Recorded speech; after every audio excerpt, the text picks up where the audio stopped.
Hey everyone! Well, once again, it is boxing prediction time. And this one's kinda an easy one to call. Almost. I mean, upsets happen all the time, and this one it could possibly, maybe, by some stretch of the imagination, be a trap fight. And it's going down in Philadelphia. Obviously, I'm talking about the WBA Super Welterweight title eliminator fight between Jaron Ennis and Uisma Lima. But before we get into that, guys, please like this video, share it, punch that subscribe button with an uppercut, the most dangerous punch in all of boxing. And down below, you tell me what your opinion of this fight is. Now look, I get it. We all wanted, especially me, well, I would imagine Boots himself, but everybody wanted Boots' debut fight at 154 to be against a spectacular opponent. An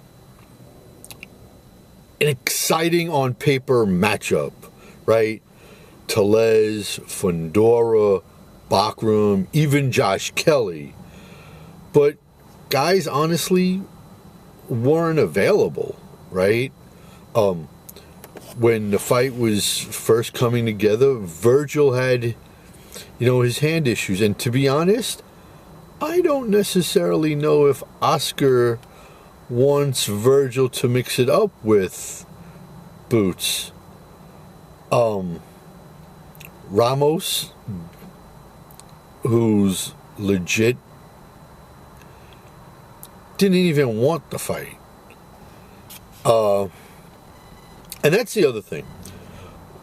We will never truly know who turns down fights. And I think, honestly, everyone is just sitting back waiting to see what Jaron Ennis looks like at 154. And that'll decide what happens in his future. Are there going to be call-outs? Or does everybody shy away from him like Demetrius Andrade? Now, I'm not comparing Demetrius Andrade to Jaron Ennis. But it is kind of interesting that both are under Eddie Hearn. But I think if Boots lights him up, people are going to shy away from him and not want to tangle. But if he doesn't do something spectacular, I think there's going to be 100 call-outs. You light work, I'll take you. But anyways, Rashidi Ellis was offered this fight, and he said no to $500,000. Now look, this is a non-title fight. It's not a pay-per-view. It's on regular DAZN. Rashidi Ellis turning down $500,000 is nuts. But Eddie's like, okay, finds Lima, gets Lima, to quote Khabib Nurmagomedov, give me date and location, send me location. You got to give credit to fighters that take fights, and don't say no. And that's what you got to give credit to Lima. That's what Lima did, man. But then Rashidi Ellis changes his mind, hits up Eddie Hearn, and says he wants to fight. No, man. You snooze, you lose. That's why you never, ever, ever turn down a fight if you are a combat sports athlete. You just don't do it. Okay, you don't get opportunities even if it's a non-titled, non-pay-per-view. You don't turn it down. Okay? Especially if you're not like upper echelon. Okay? You don't do that. That's foolish. And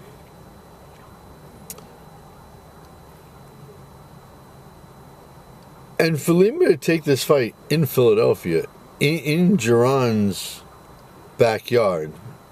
More credit to him, you know. Okay, he's 32 years old. He's no slouch, okay? I get it, rankings can be, you know, manipulated, but he is ranked number 9 in the WBA, right? He's the IBO champion. He's never been knocked down. He's never tasted the canvas before in 14 fights. Okay, he's 14-0, 10 knockouts. 2 of his last 3 fights ended in stoppages. He's on a 4-fight winning streak from the loss to McKenna, where McKenna just melted him, right? And he's coming in with confidence that he's not just there for the paycheck, that he's coming to win. And there's not a lot of footage, not a lot of video on Lima out there. So that's dangerous. That's going to truly test Jaron Boots between the ears. Can he make adjustments during a fight, in the middle of a round, between rounds? Is he truly the next big thing at 154 post Bud Crawford, right? Now Lima fights with a very tight high guard, which he snaps out a pretty decent jab.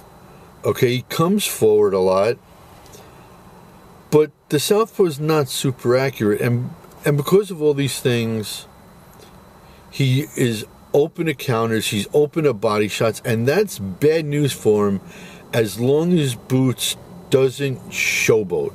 Because let's face it, as dynamic and as special of an athlete as Jaron Boots Ennis is, he tends to showboat. And he can pay a serious price, okay? Only takes one shot, right?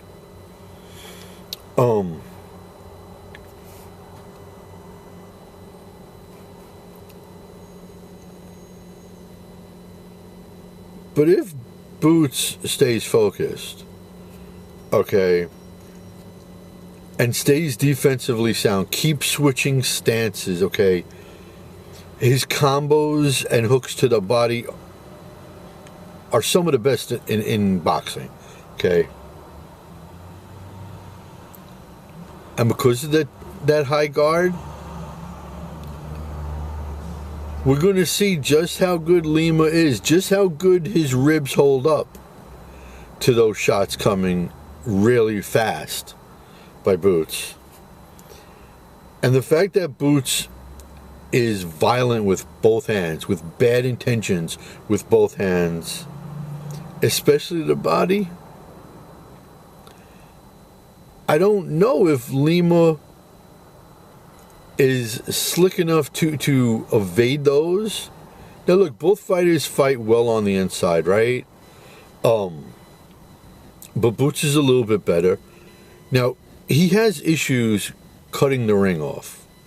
And I don't know, like I said, if Lima is slick enough to just get away.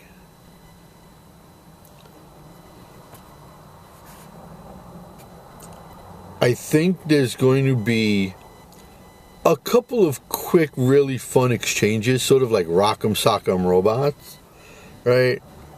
But the finish has to be something extraordinary for Boots to truly get what he wants. And look, apparently Xander Zayas, who I am also a monster fan of since day one,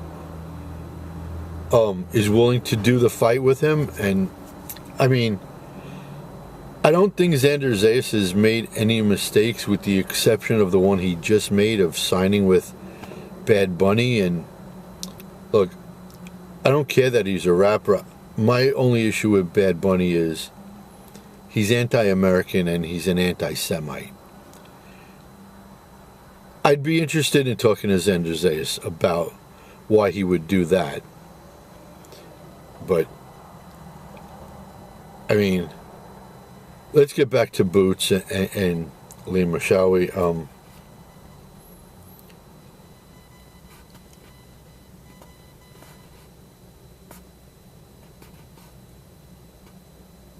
Boots has a 3-inch reach, and that's minor. That I don't think that's going to play a big factor, if at all.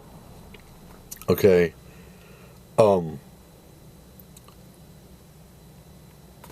But he can't be like a cat playing with a mouse. He has to go in there and light him up early. Teach Lima that he can't go inside on him. Like I said, I think Lima will have a couple of moments in this fight.